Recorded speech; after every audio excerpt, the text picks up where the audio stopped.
Here we go. This is the Science of Speed RR Max Turbo Kit. So this replaces the TS Max Turbo Kit. I want to do a quick unboxing, show you how it's packaged, and then lay it out and show you what it looks like and get some good detailed shots.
Let's look at what this little box is. I know you guys saw this and said, well, what is in that little box?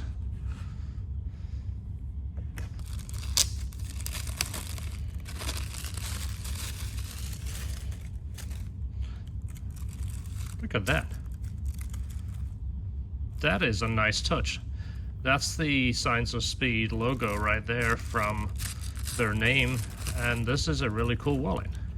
The Manifold was something I was very intrigued with. We've built a lot of Manifolds over the years, and anybody that's built Manifolds, especially for the S2000, knows the room constraints. There's very little room if you want the turbo down the side of the engine, which in my opinion is the very OE plus way of doing it. It keeps the heat in the specific location of where Honda designed the heat, honestly, and it keeps it compact. You're not having tubes and hoses all over the engine bay, which there is obviously a room factor, and the fact that they're using a cast collector and it is a divided housing. So there is always an issue trying to get manifolds equal length. On the S2000, it's almost impossible.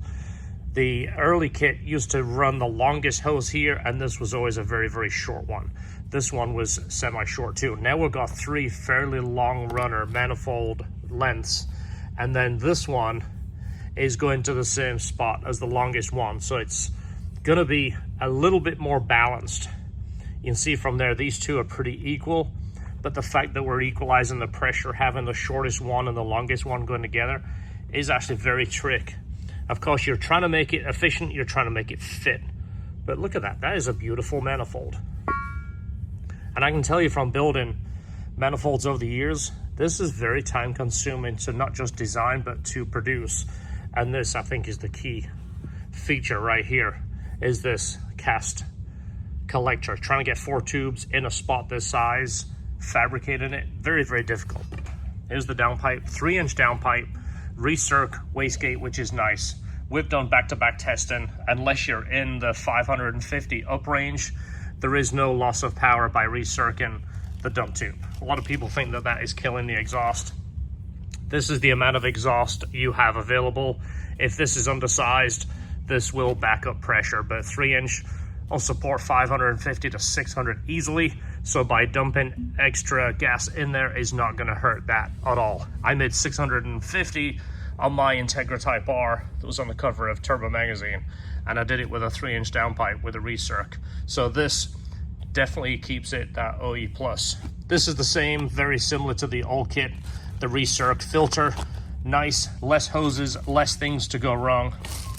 Some accessories here, gaskets, flange, bolt kits, drain. Comes with spark plugs just like the last kit. AN fittings right here. Hoses, these feel like a really nice quality hose. I'm gonna show you this right here. This is the replacement heat shield. This is nice. This looks like it's gonna fit in the same spot, and it's got their badge right there. Very nice piece. Using the OEM engine mount, it gives you a replacement bracket, gives you more room around the turbo, and a heat shield, hardware, some more hardware right here. Let's get to box 2. The box 2 is not as exciting. It's essentially just the intercooler and piping. I figure I would show you it because their stuff is definitely nice quality. We've been dealing with Science of Speed now for about 7 years, and I really like the quality. It's the most OE quality stuff. You might not be making the highest horsepower, but that is not the point of this type of kit. I would say this is definitely the OEM plus type of kit, which is right up our alley. I think the S2000 4 to 450 is the perfect horsepower range. It's fun, it's lively, you're not breaking the thing, and it's not overpowering the chassis. So let's put this back in the box. Let's get box 2.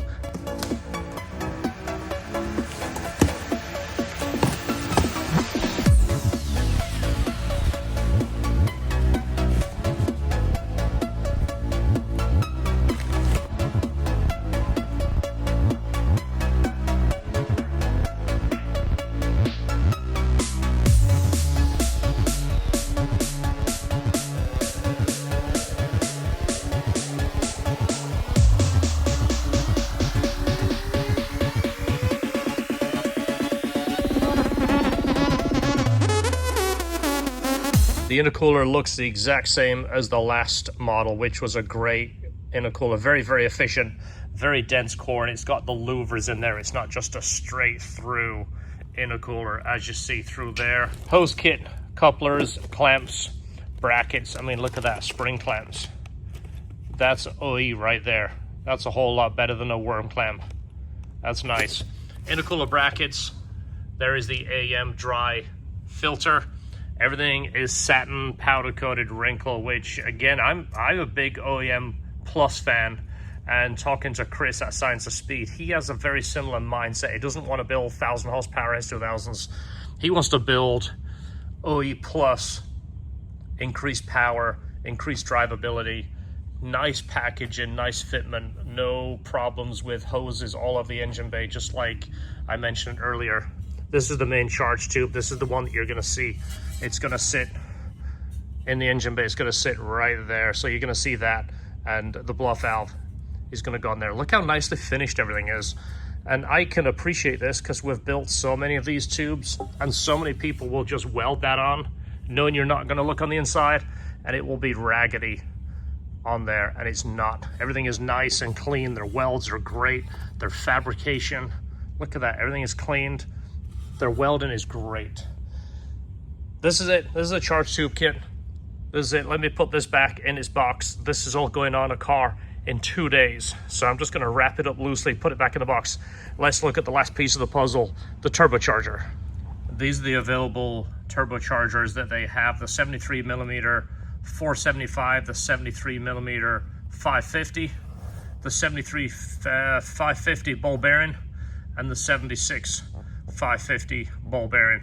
These are rated at the same power, but what Chris tells me, this one has a little bit more headroom, makes the power a little easier.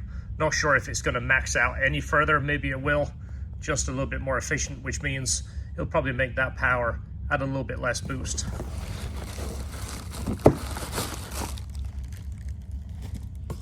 Here's our first look at the turbo. So this one is no longer internal wastegate. If you remember the other one, it had the internal wastegate here with the flapper wheel for the boost control.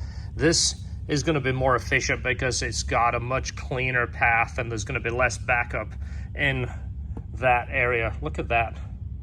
Nicely casted. Great looking piece.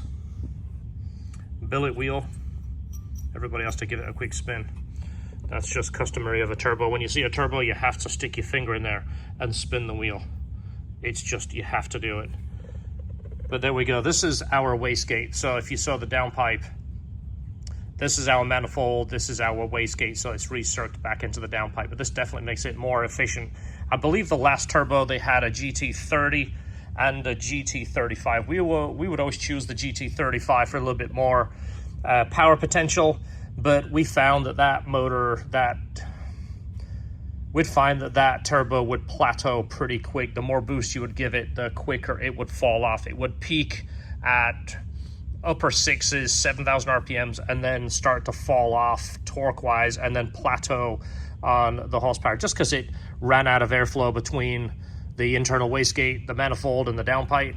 This, looking at it, based on past turbo builds that we've done, this is going to be definitely more efficient. It's going to flow better. Plus, looking at the dyno graphs from Science of Speed, you can see that the torque doesn't fall off as sharply. This has the flange there, which you saw on the short pipe from the intercooler kit. That's going to bolt to that. And based on a couple of videos I saw that Chris sent me, you can actually assemble this as almost one lump. You can put the charge tube on here, attach the manifold, and it will fit in the hole. I'm going to test that and see if that works. Looks like it's got provisions for the water cooling. I'm not sure if it comes with the water cooling attachments for that. I'm pretty sure it does, because it's got two options right there. It's got two caps on each side and then two threaded areas. I'll show you that on the install. We're going to do a full install on this, and of course a dyno tune and a back-to-back. Our turbo kit, same kind of concept. This has the turbo in the same location, and it has a heat shield right over the manifold there. We have a wastegate coming off the back of that turbo. It goes down the back of the manifold and recircs back into the 3-inch downpipe. Essentially the same configuration. We even use the Science of Speed filter relocation right there. Again, very efficient. Unless you're hunting for a ton of horsepower, you don't need all of those extra external coolers, external filter mount, the hoses all over the place, the hoses that pring and all the way around here, and a big turbo here, which causes all kinds of vibration and damage to hoses, damage to the paint on the hood. So this is why we like this configuration. So there it is, guys. Thanks for watching. Go ahead in the comments, let us know if there's anything else you want to see when we go to install this, if there's anything in particular that you are interested in. But this is going to be the kit that we offer in the shop.